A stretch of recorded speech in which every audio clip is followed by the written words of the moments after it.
I never thought a simple text could break me in ways I hadn't imagined, but that morning, my phone lit up with words that felt like cold steel slicing through my chest. Heading on a trip with him. Don't overthink it. See you later. At first, I stared at the screen, thinking my eyes were playing tricks on me, that maybe autocorrect had ruined some innocent message. But no, the words were clear, deliberate, and impossible to ignore. Him.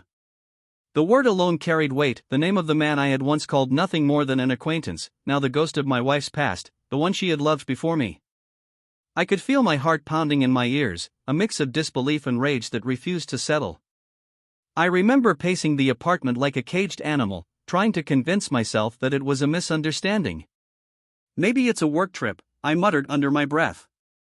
Maybe he's a friend she's helping, nothing more.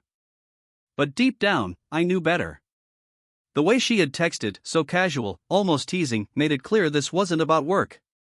She had chosen to be honest in the cruelest possible way, confessing a betrayal before I even had a chance to suspect it. By the time she returned home that evening, I had rehearsed my response 1,000 times in my head. I didn't want anger. I didn't want tears. I wanted control.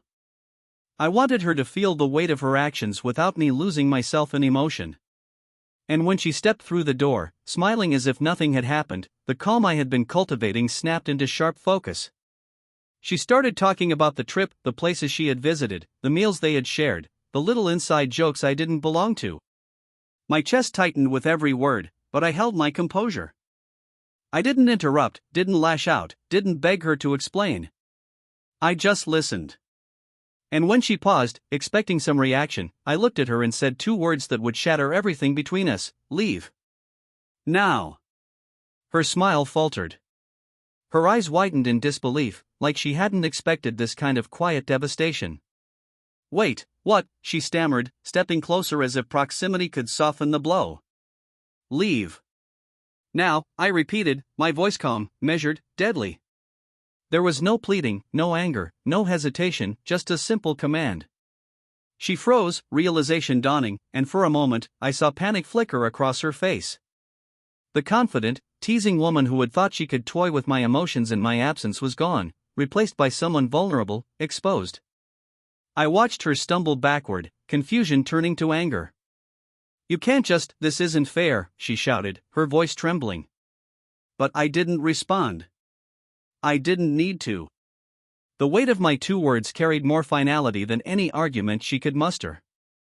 I could see the world shifting around us, our life together crumbling under the pressure of truths we had both avoided until now. She grabbed my arm, pleading, please, we can talk about this, and I shook her off. My hands, usually steady and warm, now radiated in icy resolve. I realized in that moment that love alone couldn't salvage what had been broken. Trust was gone, replaced by betrayal so deep that no apology could bridge the gap. I trusted you, I said finally, my voice low, almost a whisper, but every syllable cut sharper than any scream. And you shattered it. Tears pricked her eyes, but they were tears born of self-interest, not remorse. She had been caught, and now the illusion of control she had wielded for weeks was slipping through her fingers. I let her feel it. I wanted her to understand the emptiness of her victory, the hollowness of her deceit. She backed away, her voice shaking. I didn't mean to hurt you, she whispered, almost inaudible, as if saying it louder might make it true. But I didn't believe her, and the words didn't matter anymore. They never would. I realized, painfully, that love without respect, without honesty, is a fragile thing, one that snaps under the slightest weight of betrayal. I handed her the keys to the apartment. Take everything that reminds you of this life. But take yourself first, I said, my words deliberate. She froze, stunned by the finality, by the absence of the fight she expected. And then she left, the door clicking shut behind her with a sound that echoed like a death knell in my chest. Alone, I sank onto the couch, staring at the empty space she had left.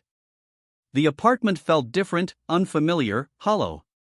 The betrayal had changed everything, not just our marriage, but the way I saw myself, the way I saw love.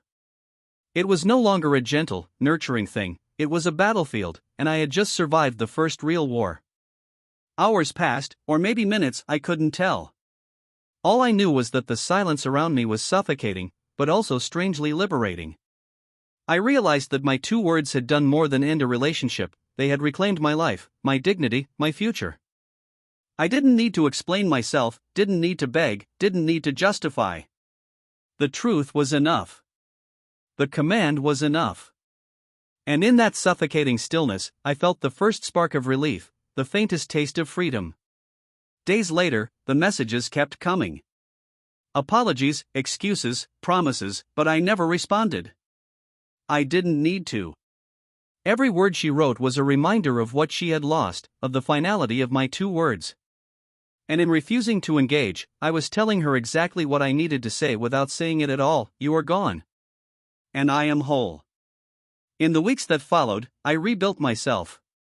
I reclaimed spaces in my life that she had occupied, small victories at first: a walk in the park without thinking of her, a quiet dinner alone, laughter shared with friends who reminded me I wasn't broken. And every time I felt the sting of betrayal, I remembered those 2 words. Simple, devastating, irrevocable. Leave.